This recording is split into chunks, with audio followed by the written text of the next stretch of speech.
It's time! UFC 264.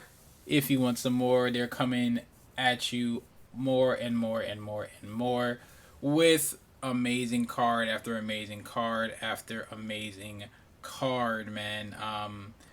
This is great to see just because the pandemic definitely stifled a lot of growth for a lot of people, and the UFC was one of the first like organizations that really was at the forefront of this, making sure that fighters got opportunity. I cannot stress that enough. Like, I get fighter pay is an issue, but even if you look at certain stuff, like if you look at boxing cards from the top down, that it's extremely top heavy. The money is not dispersed that well. And I'm sure some people will be like, well, they pay people behind closed doors, blah, blah, blah. Who knows if that's true? Like, especially if you don't travel in those circles, that could be absolutely not true. So, you know what I'm saying? Like, it just depends. But it is fun to have another uh, UFC card. I missed the Karate Combat card just because I was working, so I'm going to go back, see if I can find that, give that a watch, and then definitely give a review on that. For the first time they were live on TV. Sadly, I was on. Oh, not sadly because I'm making bread, but I was out for work, so I did not have the opportunity to watch that fight. But I'm super excited to see this. This is the trilogy fight: Poirier versus McGregor, Part 3. So for those of you who need to get brought up to speed, Conor McGregor took the first one over Dustin Poirier and pretty much went on to superstardom. I mean, the endorsement deals, the double championships, the feud with Khabib, the Nate Diaz feud. I mean, making multi-millions of dollars, then going over to boxing, making 100 mil, messing with the boxing goat, Money May, and got a little sidetracked definitely on his journey after he lost to Floyd Mayweather, lost to Khabib, came back, was able to defeat Cowboy Cerrone by knockout, and then went into the Dustin Poirier fight and unfortunately lost that via knockout, and is really just on that climb back. I mean, I guess like just refining that hunger. I remember, I think it was it? I'm trying to think if it was what boxer said it. Was it Roy Jones? It basically was like you can't be hungry in silk sheets or whatever. When you're waking up in silk sheets, it's hard to feel broke when you're waking up in silk sheets or whatever it was. But you get what I'm saying. I mean, when you have like hundreds of millions of dollars and you're a person that's never had a lot of money, hundreds of millions. I mean, $100 million. $1 million is a lot of money for a person that's never had anything. But $100 million. I mean, that's life changing, generation changing money for some people. You know what I'm saying? And like, it can definitely change. I mean, it takes the hunger away in certain cases and in certain people, because it's like, look, I'm making 100 million freaking dollars. I don't have to worry about it where my next meal is gonna come from. My house is gonna be paid for. Like, my all my cars are paid for. My wife doesn't have to work.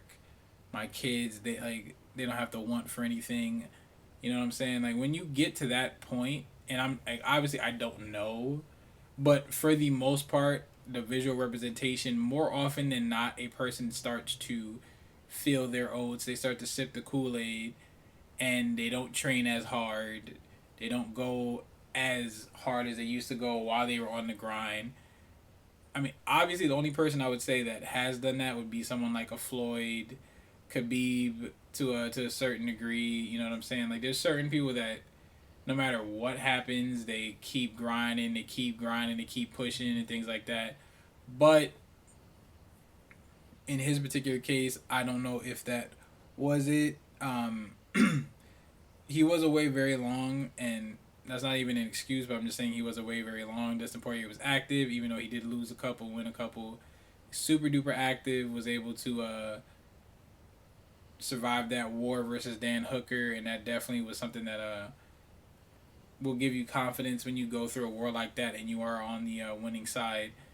But we'll see how it goes. I think Connor definitely has the tools to beat him. Just because, I mean, one, because he has. I mean, they're knotted up. This is similar to like the DC Stipe fight.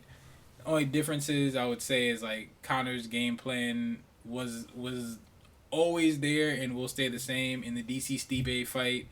DC really deviated from, I mean, his bread and butter, which is wrestling. Didn't really threaten it much in the second fight. Threatened it once in the third fight, and I mean, like, and this is just coming from a DC fan. It was a bit disappointing, but Conor McGregor is a striker. He has always been a striker. He's always going to strike.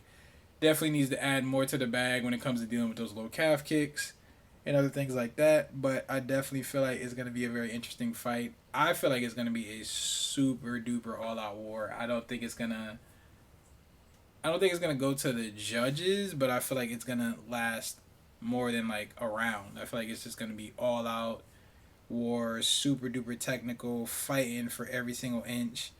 Because neither of those guys wanna